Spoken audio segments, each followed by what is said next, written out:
1. Gang Agatoleto. Just then, a man stands up and praises the gang leader, saying that this is only possible because of him. The gang leader says he didn't do anything alone. If they weren't with him, he wouldn't have been able to do it alone. Hearing this, everyone starts to remark on how humble their leader is. But then a man breaks into the base gate and enters. Seeing this, everyone becomes furious, and one man even goes to attack him, asking him who he is. But the man doesn't answer, injuring him with just one attack and throwing him away. They realize that he is Tianwen, a very strong cultivator. Then the entire gang attacks Tianwen together, but even they are unable to do anything to him as he defeats everyone with just one attack.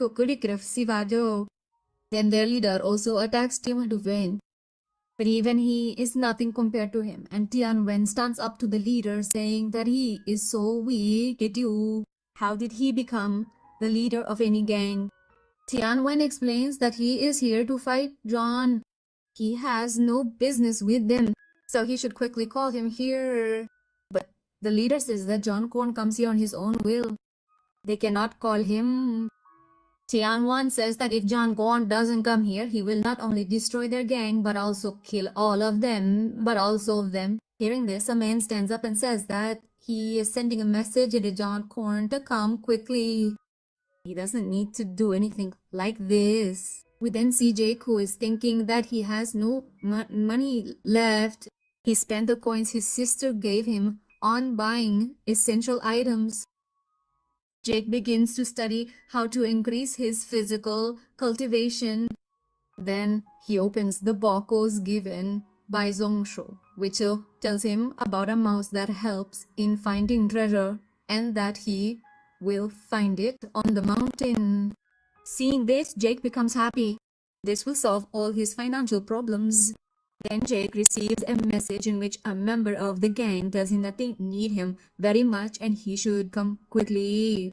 Meanwhile, Tianben was making them all work like servants and giving orders, but it was already quite late and John Korn hadn't arrived yet.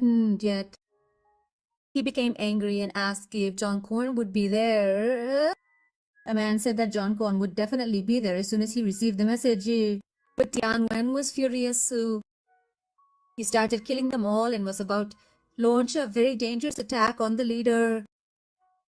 But then John Wen, who is actually Jake, appeared.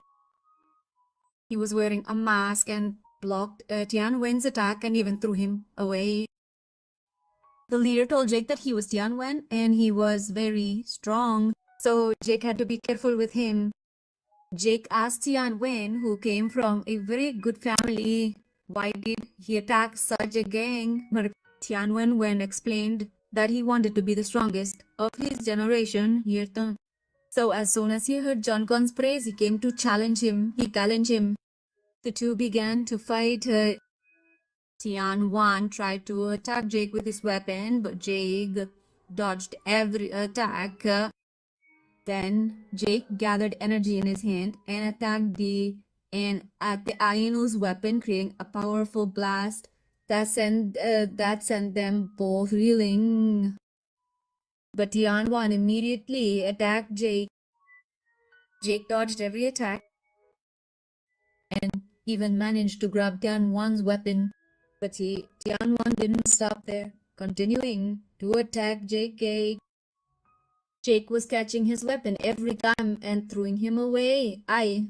Then Tianwen threw his weapon at Jake, but Jake blocked it, sending Tianwen's weapon flying away. This was Jake's perfect opportunity, so he rained down a barrage of punches on Tianwen. This leaves Tianwen severely injured. But Tianwen quickly returns to his weapon and insists he leave for now in Naplo. Jake asks him if he's running away out of fear, abandoning the fight. Tianwen replies that he's realized John's physical strength is much stronger and he's not strong enough to defeat him. Therefore, he's leaving for now.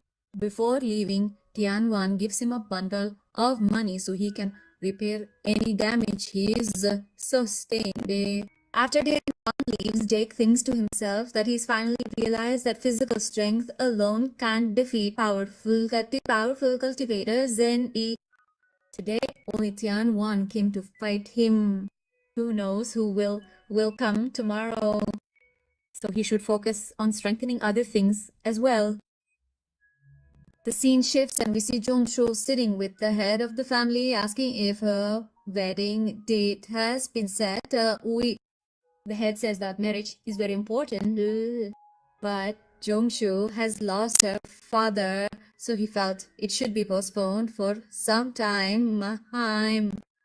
The head then says that although the wedding date hasn't been decided yet Jongshu can stay here as long as she wants. And if Jongshu has any problems, Rajput pants, she can tell him. But Jongshu says she has no problem and says she doesn't want to waste any more of the head's time, so she leaves. She leaves. Just then, the head's son, Wing, comes to him and asks his father if he's really going to marry her. To which the head replies that the girl has his father's treasure and their family needs it. The head then says that as soon as they find the treasure, they will make arrangements for the girl as well, so she needn't worry. Anyway, the wedding has only been fixed. The wedding hasn't actually taken place. The scene shifts back and we see Jake walking home through the deserted streets. Just then, the Jin family's fifth elder appears before him. The fifth elder tells Jake that he's only been here a few months, but he's completely taken control of all the gangs and they're now afraid of him. But Jake continues walking, telling him he doesn't know what they're talking about. Then the fifth elder says that he saw his elder master and didn't even greet him properly. Is that what they taught him? Hearing this, Jake tells the fifth elder, quote, perhaps they mistook him for someone else. Then the fifth elder comes closer to Jake and tells him that he knows Jake is behind this mask and he's going home. Hearing this, Jake realizes he can't hide anything from the fifth elder. He removes his mask and apologizes for not greeting him properly upon his arrival on the shal. The fifth elder tells Jake not to worry as he didn't tell anyone about his identity. The fifth elder now tells Jake he's done a great job by reforming all the gangs in such a short time. But Jake says he did all this just to make money. The fifth elder says that making money is a good thing and Jake isn't doing it just for the sake of it. He's also investigating the murder in which his friend and his entire family were killed. The fifth elder explains that he investigated that murder extensively but found nothing. Therefore, he believes whoever committed the murder must have been a powerful monster. Therefore, Jake should also be careful. Now, Jake says he knows they're worried about him, but he believes the same man is behind his father's death. Therefore, he is investigating the murder, and they need not worry because he is taking every step with utmost caution. Hearing this, the fifth elder understands that Jake will not be deterred by anything. However, he tells Jake to think about what he has said and that it is already quite late, so he should go straight home, loco. Then we see some people watching and following Jake. The next day, we see the fifth elder again cultivating his son Jinchin, who is in immense pain as he attempts to break through his body cultivation ozon. Despite Jinchan's immense pain, the fifth elder urges him to endure the pain because if Jinchan fails, now he will suffer a massive backslash which will be detrimental to him. Jinchin refuses to give up and continues to make the breakthrough. But the fifth elder still wasn't very happy with his progress. He began scolding him.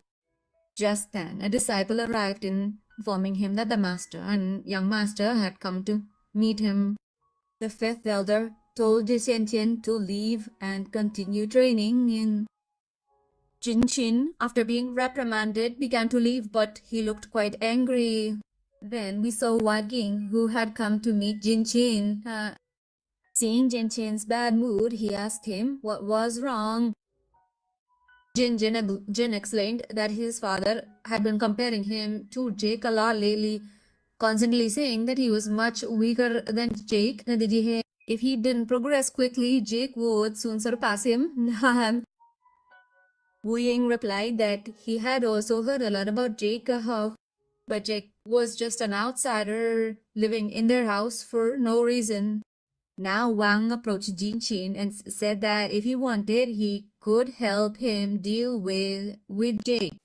As we saw in the last part, Jinshin's father always compares him to Jake, which bothers Jinshin a lot. And he tells this to Wu Ying, who already dislikes Jake. So both of them start planning against Jake. Now the story begins, and we see Jake, for whom the leader of the Black Fox gang has brought a new sword.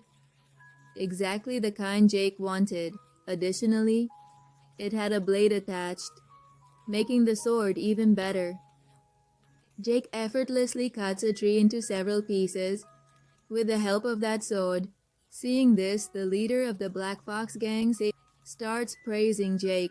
Then the leader's companion tells Jake that they paid 500 extra coins to make the sword so good, but the leader scolds that guy because Jake has saved their lives so many times, and they can definitely pay 500 coins for Jake.